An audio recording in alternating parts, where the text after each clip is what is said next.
कालू जी, तुमने कहा था कि ये दुकान अच्छे से चलने लगेंगे तो मैं तुम्हें एक झुमका दूंगा। हाँ, मैंने कहा था, लेकिन इतना मुनाफा नहीं हो रहा है। तभी मिट्ठू तोता कौवों की दुकान पे आता है। मुझे एक चाय की पत्ती दे दो जल्दी। फिर ये लो कबूतर भैया, और पत्ती, ये बहुत अच्छा पत्ती है, कड़क चाय बनेगी। फिर वो उसे पत्ती दे देता है और मिट्ठू तोता को कह देता है।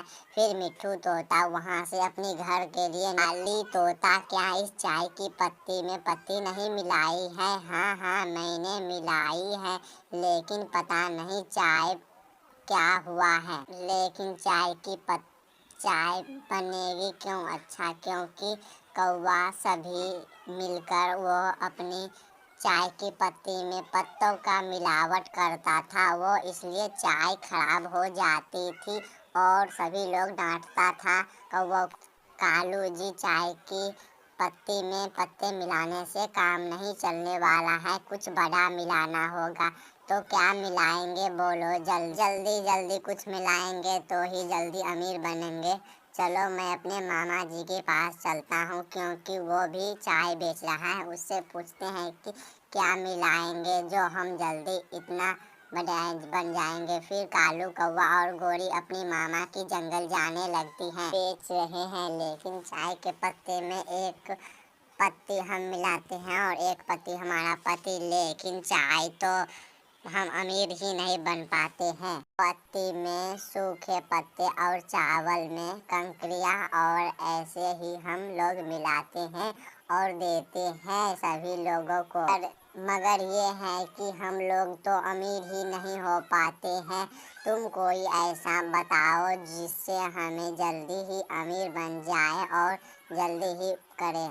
तुम अपने घर के आगे पत्ते के ढेर लगाओ, फिर देखो क्या होता है।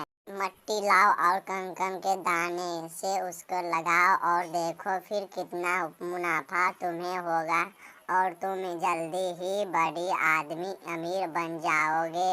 फिर देखना। तो आवाज ही बंद हो जाती है। फिर वो गोरी कालू को है, देखा मामा जी मेरे कितना सुंदर है और मेरे को आइडिया दिया है। फिर कालू और गोरी वहाँ रहता है थोड़ा देर, और थोड़ा देर के बाद वो अपने घर आकर मिट्टी कहीं से लेने के लिए जंगल में चली जाती है और मशीन में जाकर पीस देती है। वो मिलावट कर लेती हैं। फिर कालू, कौवा और गोरी फिर दुकान खोलती हैं। सुबह फिर कबूतर 5 किलो आटा लेने के लिए आता है। फिर कबूतर आटा ले लेता है और गोरी कहता है, हम आटे की मशीन से पीस रहे हैं, सभी जंगल वासियों को बता देना। फिर वहाँ से कबूतर आटा लेकर चला जाता है। तो एक दिन सुबह सुबह ही पेट में बहुत दर्द हो रहा है। फिर लूसी पत्नी को उठाता है और कहता है कि मुझे बहुत दर्द हो रहा है पेट में। फिर लूसी बोलता है, जब से मैं उस कालू कौवा से आटा लिया हूँ, पता नहीं क्या हो गया है। जंगल के सारे पक्षी ऐसे ही होंगे, पता नहीं। फिर लूसी ने कहता है कि हाँ, जंगल के सारे पक्षी को ऐसे ही पेट में दर्द हो रहा है, पता नहीं जंगल में क्या हो रहा है। फिर रानो चिड़िया लूसी के घर आता है और पूछता है कि क्या हुआ लूसी भाई। रानो चिड़िया को अपनी सारी कहानी और सारी बात बताती है। जब से हम कालू से आटा लिया है, पता नहीं मुझे और मेरे पत्नी को पेट में बहुत दर्द हो रहा है। क्यों हो रहा है? क्या हो रहा है?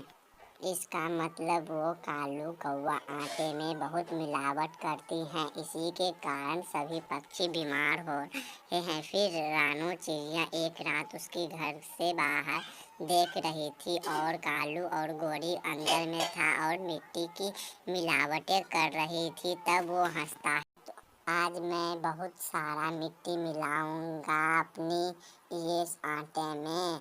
फिर गोरी बोलता है, मेरी सोने की झुमके कहाँ हैं, जल्दी लाओ। और हाँ, 2 3। फिर रानो चिड़िया देखती है, ये बात है, सभी पक्षी क्यों नहीं बीमार होगा, क्योंकि मिट्टी मिलाकर आटा बनाती हैं। फिर रानो चिड़िया सोचने लगती हैं और सुबह हो जाती है। फिर रानो चिड़िया पुलिस को जाकर ये सारी सच्चाई बता देती है कि कालू और गोरी आटा में मिट्टी मिलाकर बेच रही है। फिर पुलिस और वह गिरफ्तार उसे पकड़ने के लिए अपने घर आती हैं और वहाँ पर आ जाती हैं पुलिस कालू कौवा और गोरी की दुकान पर और सभी आटा को टेस्ट करती हैं। इसमें तो बहुत सारा मिट्टी मिलावट है। फिर वह उस दोनों को कालू और गोरी को जेल में डाल देती हैं और कहता है तो प्यारे दोस्तों, ये कहानी आपको कैसी लगी? अच्छी लगी हो तो चैनल को सब्सक्राइब करें।